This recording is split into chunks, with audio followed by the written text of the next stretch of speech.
Nevertheless, what we look for is, generally speaking, a person who has got decent akhlaq, decent manners. And then Imam Al-Baqir alayhi salam says, if you guys don't do this, if a person comes to you who is decent, he's got good manners, he's got a good religion, but maybe he's got, some financial issues, he's not too stable financially. Or, for example, he may come from a different nation or nationality. As long as he's got these issues, he's got these two characteristics, go for it. And don't worry much about what will happen next. Imam says, if you guys start creating a lot of obstacles in marriage, then you will find more and more problems occurring in society.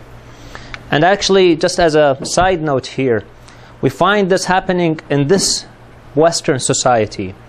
The average age of marriage 20 years ago for men was about 26 years, and for women was about 23 years. Today, the average age for men is about 33 years, and for women is 29 years. That's the average age.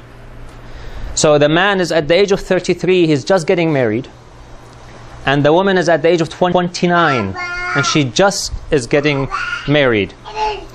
So it's stressful even for the little kid, and I totally understand that, So when that happens now at the age of 33 or the age or 29, one of the issues that we have happening there is the molding. What I mean by the molding is that at that time, by that time, the man has developed his lifestyle, and the woman has also developed her lifestyle. And then it becomes a little bit difficult sometimes, not always, but sometimes. It becomes a little bit difficult to mold or remold that lifestyle to fit each other's lifestyle. The man, for example, by the age of 33, let's say he's got a permanent job, permanent position in some institution, and the woman, let's say, has her job in a permanent in some institution by that time. And then let's say they get married, and after a year, for example, the man finds a better job somewhere else. He gets another opportunity. Then they say, well, let's move. And the woman would say, well, what about my job? You got a better opportunity, but there's no opportunity for me there. So that could be a problem for then the separation. The second problem could happen there is by the age of 33 again, or by the age of 29. Now this guy has learned to live his lifestyle in a particular way, in a particular fashion. And she has learned to live her life also in a particular style, in a particular fashion. So sometime by that age of 33 or 29, you tell them, well, now let's change that lifestyle a little bit. The guy, for example, may not be an outdoor type of guy, whereas the lady, maybe she is. She likes outdoor activities. They get married, and at that time she wants to get out, do some outdoor activities. He says, no, I'd like to sit on the couch and watch movies, for example, at home. Or vice versa. And that will create a conflict. It will be difficult for each other to adapt. Okay? And that's why Imam Al-Baqir alayhi salam says, don't introduce obstacles when it comes to marriage. If you find that there's a man who's got good akhlaq, good manners, and good religion, go for it. And then Imam Al-Hasan alayhi salam, a man came to him and he said, I have a daughter. Who would be a good potential husband for my daughter? Alaykum salam wa rahmatullah. And Imam Al-Hasan alayhi salam gave a very straightforward answer. He said, get her married from a muttaqi. And a muttaqi is somebody who's got piety. And piety is something that's above and beyond a little bit of iman. Which means that a person, not only does he pray and fast, but a person, again, who's got some good manners that go with the prayers and the fast. So again, religion combined with good manners.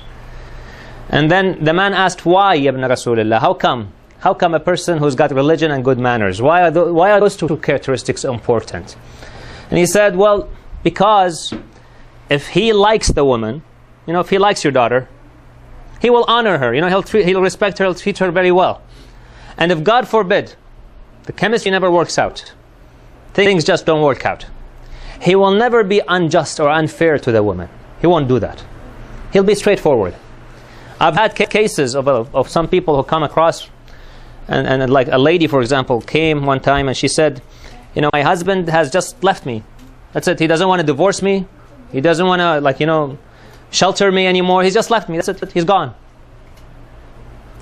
And I'm like, well, does this guy come to mosque? She says, yes, he comes to mosque. He prays and he fasts, but that's it.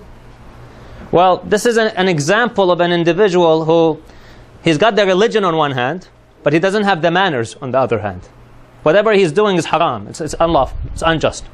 And we try to speak to the man. We try to talk to him that if you want her, get her back. I mean, it's your right. It's your duty. You have to be kind to her. You have some duties and obligations towards her. So you either fulfill these obligations, or if you don't want, just let her go. And the guy was, no, I want to keep her hanging like this. I mean, you have such individuals, unfortunately, in society, where they're troublemakers. And that is the condition of akhlaq, or manners, come in. That's where manners come in. So, these are the two main criteria. This is from the ahadith. Now, having said this, we also have some common grounds sometimes that are important. Mutual understandings of one another. And what do I mean by mutual? Now, this is, of course, not a mandate. It is not a mandate, and that's why the ahadith never mentioned it. But it is something that would help. For example, what do I mean by mutual understanding? Mutual understanding, now again, like I said, this does not have to be the case. But, for example, you get a lady who gets, for example, a doctorate degree in philosophy.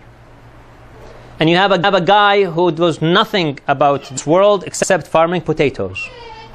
Which is nothing wrong with it. Absolutely nothing. The guy, this is what he does for a living.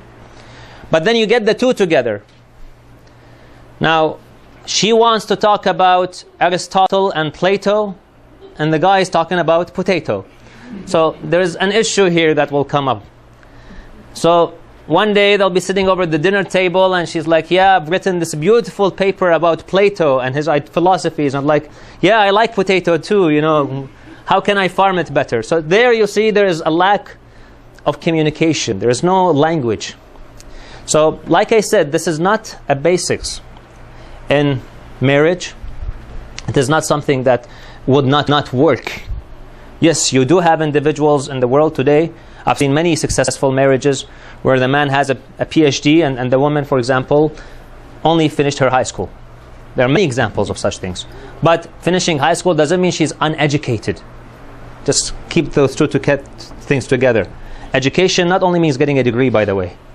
There's a lot. I've seen people with PhDs who have such narrow-minded, minds, that I really get surprised. How the heck did you get your PhD? So, but nonetheless, so there's a difference between degrees and education.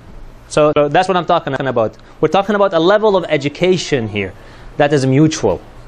All right? I've seen some farmers. I have met people, farmers, from Iran, in Iran, who spoke about world affairs because they listened to the BBC and the CNN news, and they're very familiar with what's going on in the world today. I mean, the guys are very well educated, and they're farmers. They're poor farmers, but it doesn't mean they're not educated. Okay, so do you understand what I'm trying to say here? So I'm not saying that we have an issue here with the professions. All I'm saying is that the communication, there should be some communication between the husband and the wife. Okay, that's when it comes to the characteristics to look for in a man.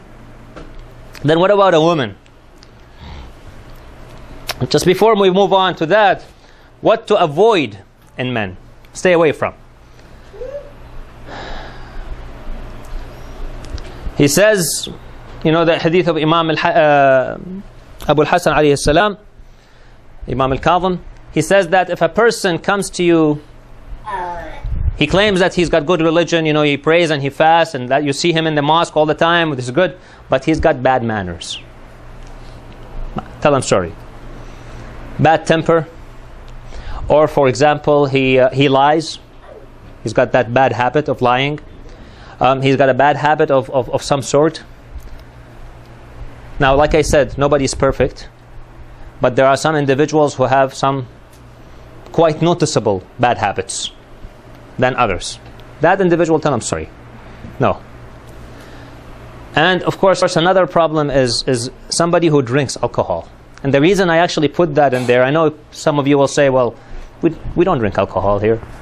But I've had a case. I have had a case where a person sent me an email, and this lady was telling me that this man is approached her for marriage, and he is a family member, he's a family, and she says she likes him now, but he drinks.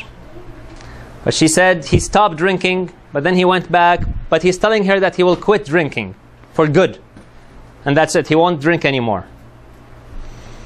And she said, what do you think? I told her, this is a problem about to explode. You know, it's a bomb about to explode. He quit drinking, then he went back to drinking, and now he's telling you he'll quit again and he will never drink again. I told her, you know, I foresee many problems in this marriage if it goes through. Now I told her, at the end of the day, the decision is your decision. It's not up to me to tell you what to do. You're the one who's going to be saying, yes, I accept. So it's your choice. I can't tell you what to do. All I can tell you is to advise you to stay away from such qualities, because they could lead into some major problems. In fact, about 11 years ago, or 10 years ago, sorry, 10 years ago, I was lecturing in some parts, some city in the States. And there was actually a front page article of a man who came home one day, and this guy is a Muslim, is actually a Shia, or so-called Shia. He comes home one day and he kills all his family, everybody, and then he shoots himself. The guy had an addiction problem, So these issues do come up. They're real. They do happen in a society. We can't just turn a blind eye to them. So if you see something like this happening, unless the individual changes genuinely, he changes, where he quits whatever he's doing and he leads a clean, genuine life, and you see him doing this for a while, then yes, by all means, then the decision is yours. You know, God forgives everybody, so who are we not to forgive? Okay? So these are characteristics to avoid: bad manners and people who have addiction problems. All right? Good. Then, what to look for in a woman? Now, we live in a society that is, unfortunately, goes by the beauty of the woman, how beautiful she is. That's the first thing they look at, how attractive she is. You know, so, and we live in a society which, by the way, is, even research shows that even this society itself is suffering from these notions of beauty. What is beauty? How do you define beauty? When they started defining beauty with certain sizes, for example, or certain weights, or certain looks, they started having issues. And one of the major issues is ladies, young ladies, who are not eating anymore. They're not feeding themselves. They're going anorexic. So anorexia is a major issue these days for these young ladies, because they look at these models and these beautiful women on television and they think this is what beauty is all about. They created this stereotype that these children now are trying to live up to. And that is an issue here. So we live in this kind of society. And that's why, in fact, a few years ago, there was a French magazine from France, you know, the real French guys. Sorry, not to say that you guys are fake or anything, but in a French magazine, they actually published a picture or pictures of several models and actresses without makeup. And the whole idea was to tell people that, you know what, this is what they really look like without all this glamour. You know, this is what they really look like. So even the media these days is trying to kind of correct the wrong that it has done, the damage it has done. Now, of course, it's like a drop in an ocean from the damages that they have done. But nonetheless, they've realized there is an issue here. So this is the type of society we're living in right now, where everything is modeled to beauty or related to beauty. And by the way, this is not only here in the West. Unfortunately, the same magazines, the same movie channels, the same, you know, satellite channels are also going to the East. And so they're living with these notions too. So unfortunately, that's also spilling over there as well. So it's not